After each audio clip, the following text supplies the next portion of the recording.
Hi, thank you for tuning in to another episode of Made to Talk. Today we have a special guest joining us on today's episode. His name is Rhys Herle, and he's from World Financial. And today we are going to talk about everything. This is Made to Talk, a podcast about the ins and outs of building and maintaining a reputable cleaning company. This week's guest is Rhys Herle with World Financial Group. We'll discuss how to build a strong team and culture, employee retention, and talk about Rhys' start in the Alberta Oilfield, along with his many awards and other accolades. Now let's get to it. Here's your host of Made to Talk, Raquel. Rhys? Literally everything. Totally everything. Tell me a little bit about yourself. Yeah, perfect. I mean, it depends how far back you want to go. If you want to go all the way back to school, I was the kid that talked in class. I was the kid that was told that, I would never be successful in life because I had ADHD. I should be medicated. I was the bad child. I was the bad kid. And realistically, I was just bored. Right. And so when I left high school, I knew I wanted to go into the oil field. I didn't want to go get a degree and have all these student loans. I wanted to make money right away. So I left high school, went straight into the oil field, and I guess not technically oil field. I went into the trades, worked in a shop, and made $18 an hour, and that was awesome when minimum wage was like 8 or 9, and I never got an increase when minimum wage went up to $15 an hour. So now it wasn't as good. So I ended up going into the oil field as a third year apprentice and helped a rig welder for a bunch of years. Decided this, pipeline game looked pretty cool and these guys were making lots of money. So finished out my trade, invested in a truck, had the oil field career where you're making a couple $100,000 a year. And the side of that was I was surrounded by negative people. I got to interview my future every day. I was hanging out with 50-year-old guys, 60-year-old guys who were like on their third divorce. They're wishing their kids happy birthday and their kids aren't messaging them back because they don't have any relationship. And, I just decided that there was probably more that I could do with my life than look through a little 2x4 window at bright lights all day and miss birthdays, miss Easters, Thanksgivings, anniversaries, you name it. I at the time, I didn't want a divorce, but I was so unhappy because all we did was argue that I mean, she wasn't going to leave me, but I just wasn't going to live the next 30 years of my life that way. So it was either, leave my wife, leave, the mom of my kids, and probably never see my kids very much, or figure out something differently. And so back in March 2020, COVID obviously hit the world, and my pipeline job naturally ended at the end of that month, and nothing new was starting because they didn't know how many people they could have on an oil field site. They didn't know, how many people they could have in a lunchroom, in a trailer. And although I was in a welding truck, I was secluded. They couldn't have the laborers and all the other trades that didn't have trucks, right? So you were kind of just hanging out, waiting for, the phone to ring. And that went on for like 2 months. And I was always the kind of guy that I got to be busy, right? That's why I wasn't actually bad in school. I was done my work, and now I was distracting other kids trying to finish their work, right? And so I got to be busy. I need things to do. And 2 months into kind of my first period of time, I was really laid off. The guy that I was a client of, his name's Adam Daw. We were doing my client review, I guess you could call it, and he was saying, hey, we're looking for good people. We want to make a difference out there. People need us more than ever because they're all unessential, and the government's got them on this CERB thing, and people are going to be losing their houses. People are going to be using up their retirement accounts. Like people need us more than ever. And that just kind of struck a chord with me because I always wanted to do something that was helping people. I was in a situation where I wasn't open the first time he talked to me about it, but I was open this time he talked to me about it because obviously I didn't know if COVID was going to last 8 years. Right? Nobody knew how long it was going to take till we could return back to work. And so I got started May 2020 as just like a part-time agent. I actually got back to work right away. I was working at Suncor Edmonton, and just built my business part-time around my full-time job. And 9 months later, I'd made about $50,000 in this like new adventure, this part-time side gig, helping my friends save money, get their money working harder. So as I was learning and I was excited, I was just sharing that excitement with others, and it turned into a super profitable business. It turns out people like saving money. People like tax sheltering their money. People like getting their investments working harder. And that was when our second daughter, Blakely, was born. And that was the first time I thought maybe I could do this thing full time. And I came full time and have been figuring it out ever since. So now we got, one of the fastest growing agencies in the whole company. We're breaking records, we're having a lot of fun, and we're taking everyone with us. So it's been great. Wow, that's pretty impressive. I seen on your social platform that you've been to lots of the, I guess, award banquets. I don't know if that's exactly what it is, but I know that you and your wife have been traveling to receive awards for what you're doing at World Financial. You want to tell us a little bit about that? Yeah, for sure. I mean, my favorite analogy I use every single time I do, a first-time presentation is I talk about the travel and the trips, because you're either motivated because you love going on trips, or you're motivated that there's trips because you've never gone on one, right? Kind of the carrot and the stick analogy, which we can get into a little bit more, later, because that really exploded my business when I figured that out. But yeah, I mean, I'm a competitive guy. And so when I know I'm competing against other advisors, whether it's on the recruiting side, the production side, the licensing side, this is just my sport. This is my game. This is what I want to crush everyone else at. And the benefit is in the competition, so many people are getting helped, right? As me and, I got a good buddy, Jackson, we're always some of the top recruiters in the company. And as we're like battling back and forth, trying to like beat each other, that just means more people are getting started in business, more people are able to spend more free time with their families, more people are able to make an extra $1,000 or $2,000 a month. For some people, that's a big difference, right? So competition here is good. But yeah, I mean, the company's taken us all over I shouldn't say the world. I mean, we went to the Caribbean on a cruise most recently, and that was like a 12-month contest. Hey, if you help this amount of clients in this amount of time, anyone who qualifies to go on a cruise. We've gone to Mexico with the company. We were just in Banff for we do like a kind of a Canada event for all of the Canada agents in Banff. And so we had an award gala there, and then we'll go to Vegas in July, and that'll be like a whole company-wide, like North America, Canada, and the US. We'll have like 40,000 agents down there, and we'll do another awards gala.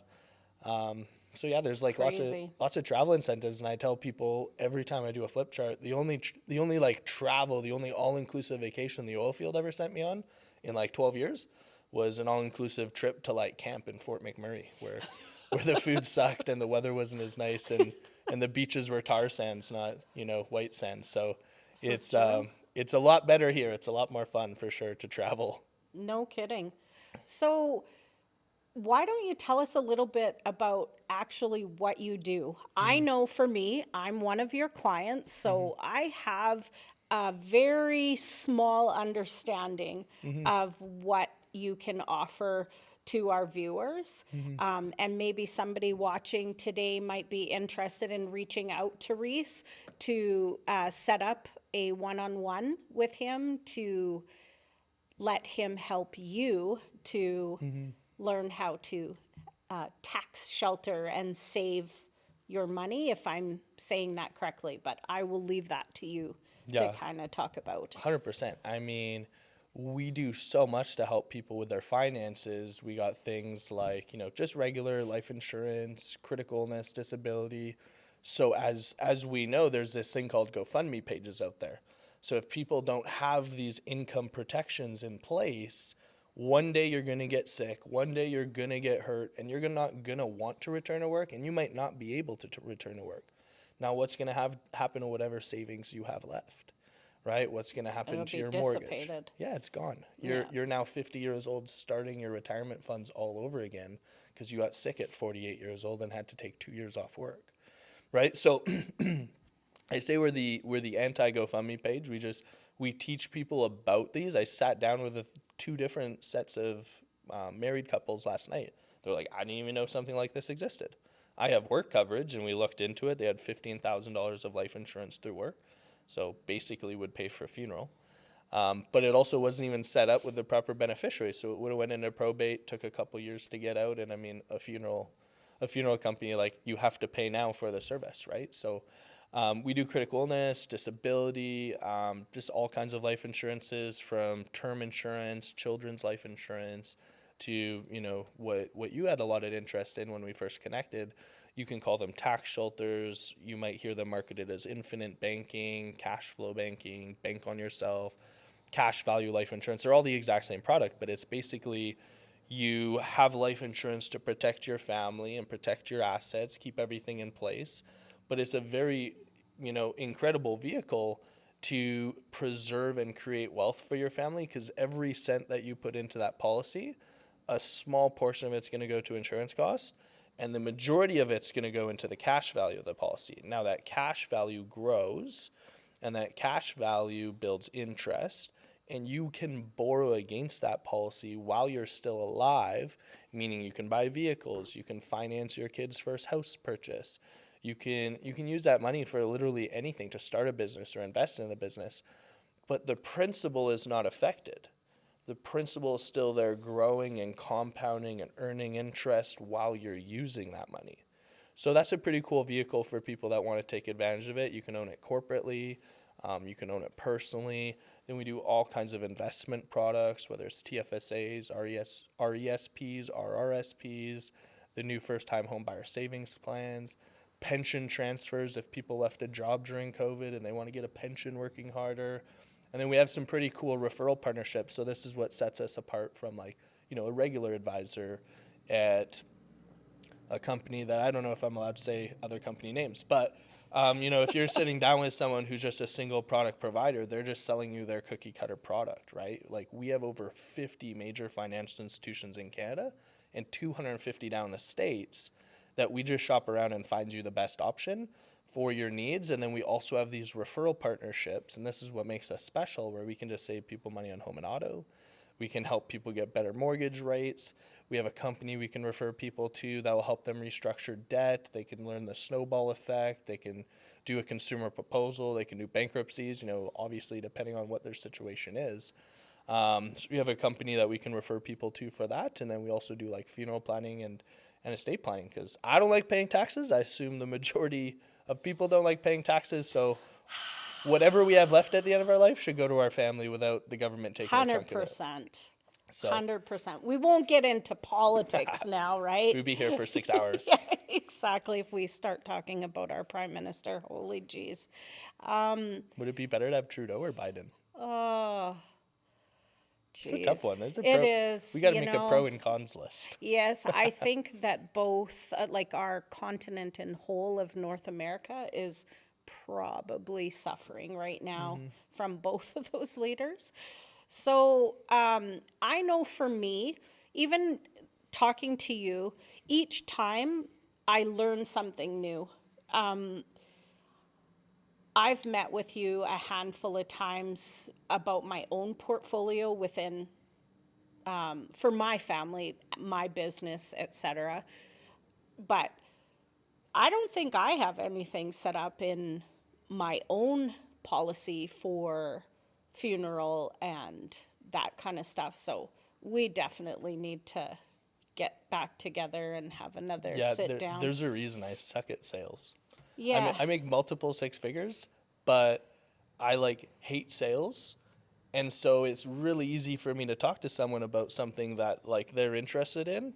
And then I'm not good at asking if you want gravy on the side of your fries. I should Right. get better at it because it's helping people. And it's like I wouldn't say it's a limiting belief. It's just like a mindset that, you know, has gone so much better over time. But I'm the kind of guy that, you know, once you know what I'm doing, and also, like, once you've seen a presentation, then you would know those things. And Yeah. we just never went that route. We talked about life insurance, so we did the life insurance, you know, got you guys some incredible products. And then, you know, I'm just not like, hey, you want this gravy on the side of the fries? Because I hate asking for too much. Well, I think for me personally, there's only two things guaranteed in life, right? Death and taxes. we're going to have to pay them our whole life, so why not reach out to you to learn how to put money back into your pocket instead of making our politicians richer. And as far as the funeral, I think at the end of the day, we're all going to end up either cremated or in a box, Oh, for right? sure. So I didn't know that. So that's great that now I do know. I think that it's important to prepay for your funeral and have that all worked out, so it alleviates the pressure from your family, because it's a hard enough time as it is. For sure. So to have all the details, now I don't know what that all includes, but to have at least the financial aspect of your funeral taken care of, I think would be beneficial for a lot of people. It's really cool. I mean, I can talk about it really quickly. Absolutely. It's Let's really go. cool. So it's basically like a monthly premium, just like a regular life insurance policy, depending on how much coverage you want.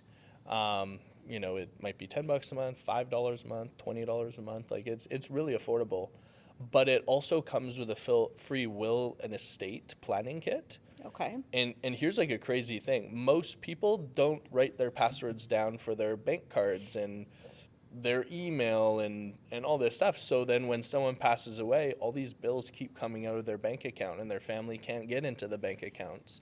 And it takes years to get into the bank accounts. And by then a bunch of the funds are depleted. So this whole will and estate planning kit, like, you know, has all of that stuff in there. All these things, there's like 130 steps that people don't even think about that will make your surviving spouses or kids or whoever, like, it'll make their life a lot easier. Another statistic is like 77% of people who walk into a funeral home do business with the first one they walk into. Well, yeah, you're not really going to shop around, right? No, for sure. You're grieving. Yeah. And so this funeral concierge service that comes with it's all part of the same package. They actually do that for you. And so one day when somebody passes away, all the family does is call Everest. That's the company that I use. And they're like, hey, you know, my spouse passed away, or my dad, my mom. And they take care of everything. So they did a... not like a survey, like they built a graph for all the funeral homes just in Edmonton here. And for the exact same funeral package, at the cheapest one was $4,800. The exact same funeral package at the most expensive one was $17,000. And so it's an unregulated industry where there's no regulations on what they can charge. Kind of like our industry of cleaning. Yeah, and 77% of people will do business with the first one they walk into, and that might not actually be the best bang for the buck. Right. And people, again, like you said, they're not shopping around when they're grieving, or they think they got to spend all this money. But the funeral concierge that's assigned to your policy, you know, they'll take your call at 2 a.m. Like, that's their job. If you call at 2 a.m, they're going to answer, and they're going to do all of that for you, because you will have gone in and said what you wanted, and now they're building your funeral for you while your family like takes care of business, which is cool. And then the money to pay for the funeral, because say you bought $20,000 of permanent coverage, right, and it was costing you $17 a month, $20 a month, whatever it was, that will pay out within 48 hours. So within 2 business days, there's a knock on the door and the money's there to pay for the funeral. So it will charge you a monthly amount for X number of years? Until you pass away. Okay, so then if you pass away after, say, you purchase this funeral benefit, say you passed away a year later, is it still the amount of the package, even if you haven't paid into that? For sure. Yep. Wow. That's how the life insurance industry works, because they're just banking on probabilities. And if you're like alive and healthy and everything's all good, they're like, well, statistically speaking, that's how premiums or the price of insurance is, right? They're based on probabilities of someone in your situation, the law of averages, when should they pass away. And so the insurance companies aren't in business to lose money, but sometimes they do. Right. It's basically Okay. gambling on people's lives. They're gambling that you're not going to pass away in a year. So when they set a price, they're gambling that you live the life expectancy based on your health. Okay. So they have like actuaries, which are really smart people, way smarter than a guy who went from welding to life insurance. You know, they got people that have all the stats on everything. It's way above my pay grade, but they basically are just like super nerds, and they Forecasting. they tell the life insurance companies every year, they update them, and policy, your premium won't change if your policy is already locked in, but somebody getting that exact same policy next year might be paying extra because the calculations are different, right? Or they might pay less, right? A 48-year-old getting a policy in 2022 could pay more than a 48-year-old getting a policy in 2023 because the probabilities have changed, and that's how like prices are dictated in the insurance world. That's really cool. We're living longer than we were, you know, in the 50s, so the rates are always dropping. Like they haven't really ever gone up, which is different than the home and auto world. Those are like always increasing, which is a whole nother conversation that I have zero clue to talk about. I have no idea how that works because mine doubles all the time too. What do homework, root canals, and canceled flights have in common? They're all more enjoyable than moving. Have the hassle of that deep final clean done for you by the pros. Sparkle and Sheen will leave the place as clean as possible and make sure you get that damage deposit back. They can also have the place you're moving into in tip-top shape for day one. Make moving more enjoyable. It is possible with Sparkle and Sheen. Back to the podcast. Thank you for tuning back in to Made to Talk with Rhys Herle today from World Financial. So I would like to ask a couple of things about being your own entrepreneur, in control of your own destiny. To me, I feel like it's one of the only things that you are actually compensated exactly what you're worth. So you get what you put into it. So tell us about some of your entrepreneurial struggles or things that you've had to take control of to contribute to your success. Yeah, for sure. That's a great question. I think ultimately I thought it was hard work. I was like, oh yeah, I'm a super hard worker. But as you learn in any business, it's like 90% mindset and 10% skill, right? It's you got to be disciplined. You got to be motivated. Well, I don't even like the word motivation because the most jacked person in the gym is not the most motivated. They show up day in and day out even when they don't feel like it. And I felt like very early on in business, I was like top of the promotion level I was at as a junior broker. Like, you know, I was on top of the agency. I was on top of the leaderboards, and like every day just felt unfulfilled. Every day was a struggle. I just knew how to work hard, and I knew how to show up when I didn't feel like it.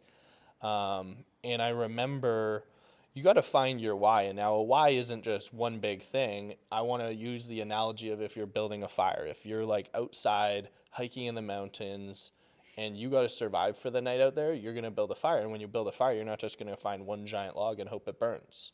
You're going to start with some kindling. If you got newspaper with you or twigs, sticks, whatever, dried leaves, you're going to find something small to get the fire going. Then you're going to start adding some bigger fuel, and then you're going to get to the point where you're throwing on logs. So I wrote out a whole list of goals and dreams. Some of them are small, some of them are big, but now that big goal that seems super far away wasn't my only focus on a daily basis, which made me maybe like a little bit sad or like, oh man, it's so far away. Because now you have these short-term goals that you're working towards, right? And one of my big whys that I thought was a big why was to just spend more time with my kids, was to be home with my family. And I remember at this point in my business was like stagnant. I was just staying at the same spot. I was like replacing people that, you know, people would leave and then I'd replace them with new people, and then they'd leave, I'd replace them with new people, and I had clients coming in, and we were getting by, but it wasn't the explosion that I wanted, right? I wasn't making the money that I wanted to make, and I wasn't replacing my Oilfield income. And so There was this, when you get a license in the financial industry, it's government regulated. You got to provide your work history, and so in the work history, I had to put down my last 10 days of work, or last 10 years of work experience. Now, as an oil field contractor, that's not easy to do, because sometimes you're on a job for 3 days, sometimes you're on a job for 2 weeks, sometimes 3 months, and you had to put off all your days off. At this time, we also had a 10-year-old daughter, and doing this activity showed me that I was actually laid off. I was actually home for 737 days out of 10 years. That's 2 years. So I'd been home for 2 years of our 10-year-old daughter's life, there to tuck her in, say goodnight. I know I missed most of the birthdays because they were in the middle of July. There was no holiday around them. And so, fast forward to in February of 2022, we had a baby, and she was 1 year old, well, just about one. And I just felt like I was spinning my tires, and I couldn't, my why was to spend time with my kids, but that wasn't emotional enough. So for someone who's in business, you got to find your emotional why. I remember one morning, clear as day, it hit me when Blakely started walking. She'd walk across the floor. You remember the little bare feet on the floor, right? And Ashley would get her out of bed first because she was in a crib. They'd watch cartoons, and then she'd be like, I'm going to go see daddy. She didn't talk that good, whatever she said, but you knew the word daddy was in there. And then she'd scurry across the floor, and then she'd peek through the door, and she'd just go like that. And if I was awake, she would come running, and we have a high bed, so you'd see her little hands, and you'd lift her up, and we'd play in bed, and it would be awesome. And if I was sleeping or pretending to sleep because I just want to be alone for a couple more minutes, then she'd run back across the floor and go shh to her mom because I was sleeping. And I remember it hit me, I have to figure this out, because if I don't, You're missing out. then this was the thing. I was missing out, but that was the carrot, right? Spending time with your kids is the carrot. That's the goal. I had to find out that I'm motivated by the stick. And the stick for me was, I pictured her heart, her little 1-year-old heart, not knowing where I am, how long I'm going to be gone for, and doing that through every door of the house for 24 days until I came walking through the front door. And so that was the emotional why that got me going, and really explore our business. We doubled our income. We went from $54,000 a year as a struggling entrepreneur to $120,000 a year, literally in 12 months. And then we kept going to $240,000 a year. So I literally stayed at $50,000 for 16 months. My business wasn't growing. I was just making money and replacing people. And then our income exploded because I found that reason to get up. I'm not motivated by the trips. I'm not motivated by the money. I had those things. I'm motivated by what happens if I don't make it work here. I'm not motivated to go on the cruise that you've seen me on. I was motivated by, if I'm not on the cruise, I'm going to have to hear about all these other people who had fun. I'm going to have to see all their pictures, and I'm not in it, right? So I'm basically motivated by the stick that's chasing you and hitting you, where some people in my team, they're motivated by the carrot because they've never had trips. Right. They've never made good money. So that's their motivation, but that wasn't motivation enough for me because I could still have that stuff in the oil field. I had to find out, the opposite side of the spectrum. And I remember when I first learned the carrot and the stick analogy, it blew my mind, and it changed my business forever because the why didn't change. The thought process around it, the emotion around it changed. Everyone wants to spend time with their kids. But what happens if you don't spend time with your kids? How do they feel, right?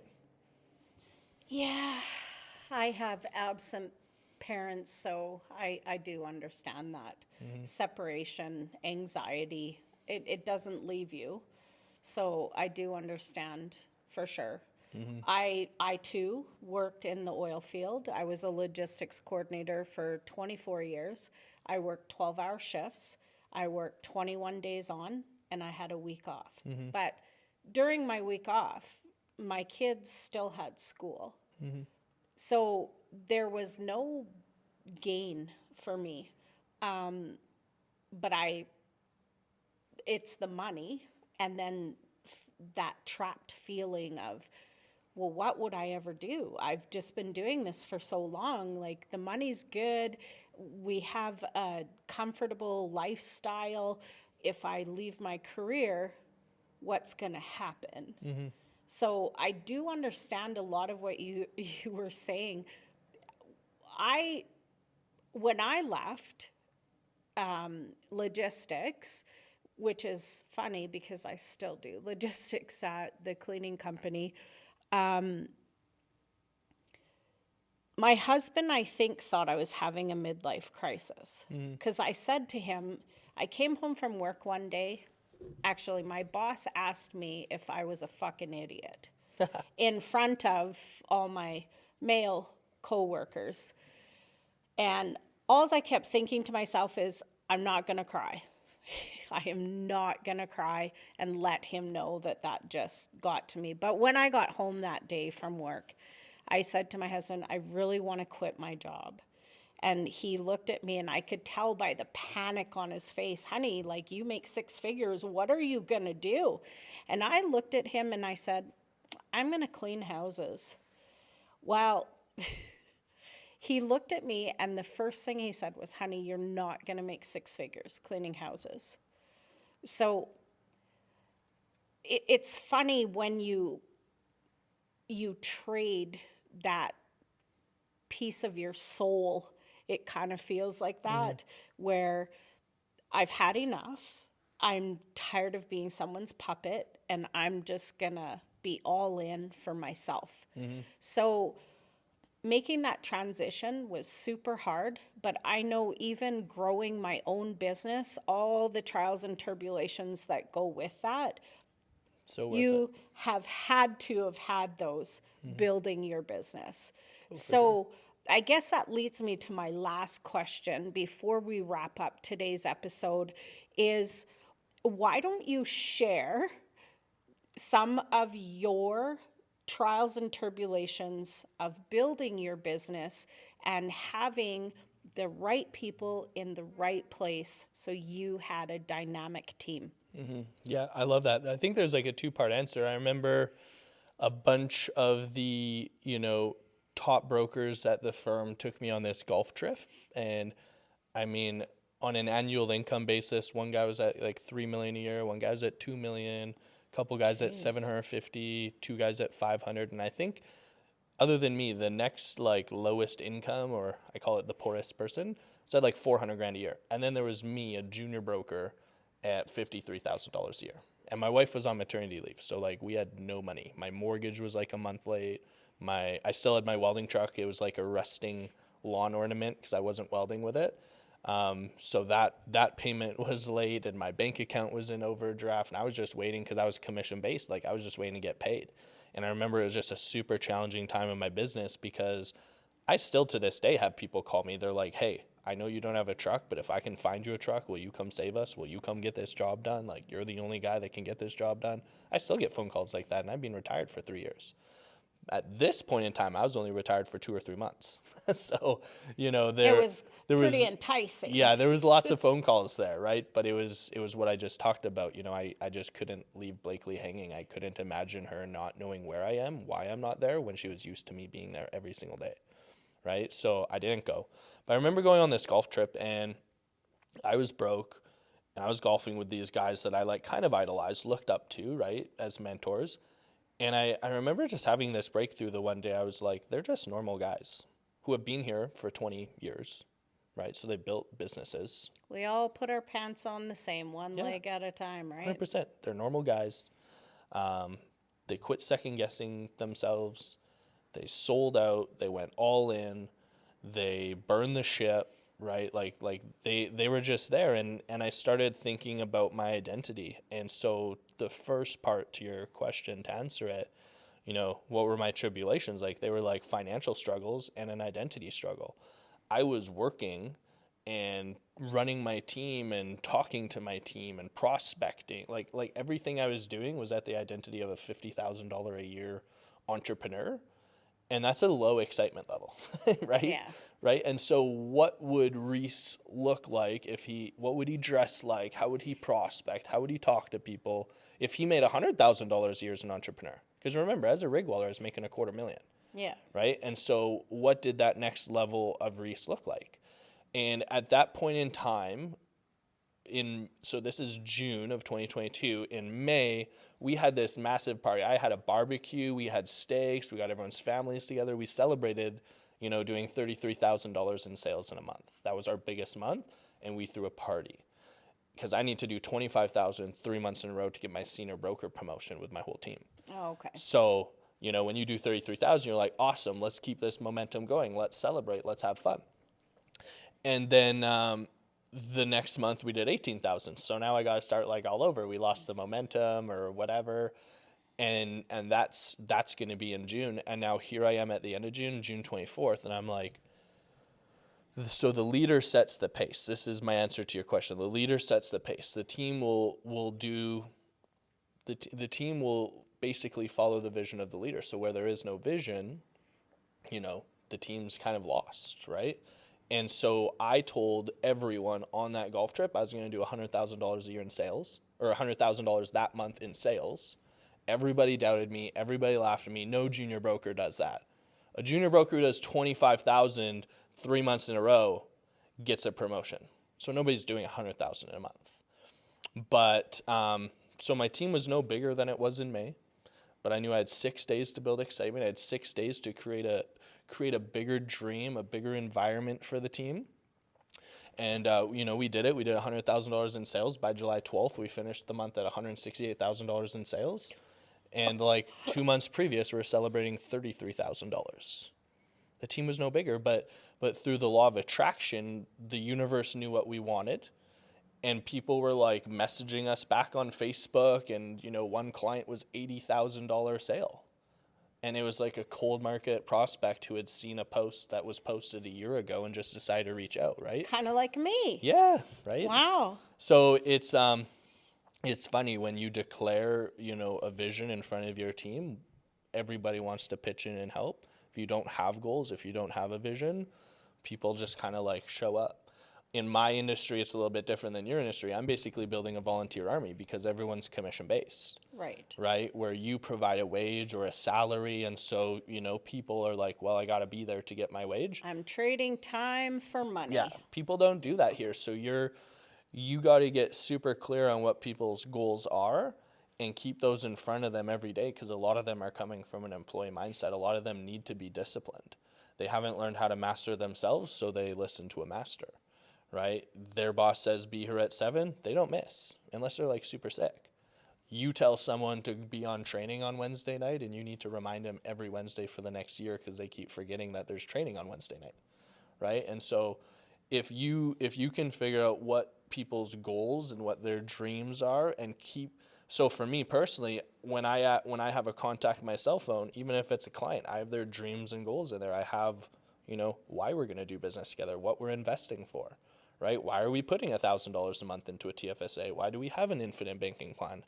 And then I can remind them of those things every couple months. Hey, congrats, 4 months worth of premiums paid into it. How good is it going to feel when? And now they're feeling better about it than if I don't talk to them for a year or 2 years and they're like, why am I paying all this money again? Right? Same thing with your team. If you're like, hey, can't wait to see you on training tonight. This is what training's going to be about. And I know your goal is to spend way more time with your kids. I know your goal is not to ever worry about money again. And you want to pay off that $2,500 credit card debt. This is a class for you. They now get in the habit of this class is going to teach them the skills and give them, the mindset to help them do those things. You don't have to remind them forever. Where if you're just like there's a difference between management and leadership, right? There's a book by John Maxwell, I believe. But anyways, he takes a shoelace and he stretches it across the table. And he takes one end and he pushes it towards the other. And he says, that's management. The shoelace doesn't go anywhere. And then he takes the shoelace and he pulls it. And he says, that's leadership. The leader sets the pace. And where the leader goes, the team will go. And so if the leader's just trying to push people and squeeze water out of a stone, well, now you're a manager. And people will do the bare minimum for you, and people will be unhappy. When it comes to like building a team, you got to be a do-it-first leader every single time. Can't tell people to do something that you haven't done. And then secondly, your people got to feel appreciated. right? So I think 100%. that's one thing you've been really good at, and I really admire about your business, is you're always recognizing your people and you're creating incentives outside of just their paychecks. So now you have way better retention. I have probably 3 girls on my team right now that all own cleaning businesses and absolutely hate it because they just like cycle through people. And I'm like, well, yeah, you probably pay them minimum wage and there's no incentive, to stick around. There's so you don't have that, right? We have a very low turnover rate in comparison with our competition in our city, for sure. I hear often when I'm speaking with other cleaning business owners in our city that they say, oh, well, I can't offer all the stuff that you offer to your staff because you're so much bigger than I am. I wasn't always bigger. I built my business to 7 figures with a lot of effort, tears, swearing, frustration, and I knew my why. I always knew my why. My why was for my family and also for my employees, something that a lot of them would never know. For me, I never want for anyone who has dedicated their life to be one of my moving parts in my business to feel like underappreciated, how I always felt in my career, that they were just a number in my business. I don't care how big I grow. I will always recognize all of my employees and what they contribute to our success. For sure. So I think that even though my rewards were on a much smaller scale back at the beginning, because my boss was condescending, he humiliated me at work almost on a daily. I suffer from OCD. So they would flip my keyboard and my stapler and my mouse and move items around on my desk that they knew actually caused me anxiety in the morning. So I never wanted any of my employees to feel the way I felt at work, going to work. I was bullied. It was horrible. And, you can only take so much berating from someone who is your superior before you have your breaking point. And mine, sadly, was 2015. I had a nervous breakdown. It was probably the best thing for me that ever happened. I did 18 weeks at the University Hospital here in Edmonton to recharge and take back control of my life. It was very empowering, and that gave me the foundation to be strong enough to not want to go back to work. I think for my employees, I try to always make them feel important. It isn't about the money. No. It's never about the money. I made very good money in my career. It was not enough to make me want to stay in those working conditions. Do I pay my staff the most compared to other cleaning companies? I don't think I do, but I appreciate them, and I'm always saying thank you for everything that they do. So I think that makes all the difference in the world. Yeah, one of my core values that, we talk about every week on our weekly trainings, one of them is giver's gain, right? Like, you have to give and give and give before you ever expect to receive. But for the leader that gives the most value, the leader that gives the best environment, the leader that provides the most recognition, they're the ones who build the biggest business out there, I think, right? So I think that's one of, obviously, being your success. It's led to, my early on and my future success is investing in your team long before you can actually afford to, knowing that the people will come, knowing where you're headed and where you're going. I mean, I've paid for events that were super expensive on credit card. I couldn't afford the event, but I knew the team deserved the event and they deserved the recognition, and it's led to some major successes in some of our record-breaking months. I think that is the true win, is for the people that recognize that when you invest in your team and you are growing their confidence, even the girls that work in the field, we're always doing additional training, workshops, different things to wow the clients. Everyone can clean, right? It's just the small, taking some of your team aside and showing them something that maybe they didn't do prior. And it does boost them. It makes them feel good. It makes them feel valued. For sure. And at the end of the day, that's all we all want, right? Today, I would just like to thank Rhys for joining us on Made to Talk. And in closing, I would like to maybe offer for any of our viewers today wanting to reach out to Rhys personally. Why don't you tell the viewers how they can reach you if they're interested in learning more about everything that we talked about today? Yeah, for sure. I mean, if anyone's interested in any of the financial products or even on like the part-time career side of things, probably the best way to get a hold of me, where you'll be talking to me, not a virtual assistant, not a robot, would be just on my personal Facebook. So it's RHYS HERLE, Rhys Herle. And, regardless, hopefully you got some value out of today. That's my only goal, is that, out of all the listeners, it at least resonated with someone. I'm not here for the money. I'm here to financially educate people. I could have had money in the oil field, as well as help people spend more time with their kids, get freedom of time, and build a business in the financial industry. So I appreciate the time. I have a lot of fun doing these things. I wish this was just my full-time gig, like I was like Joe Rogan or something. Right. I wish this was my full-time gig, but it's not, sadly. One day. Yeah. It's not maybe. yet. It's Yeah, not it's yet. It's not yet. The universe has to know. You have to declare Correct. So for today, we're going to wrap things up.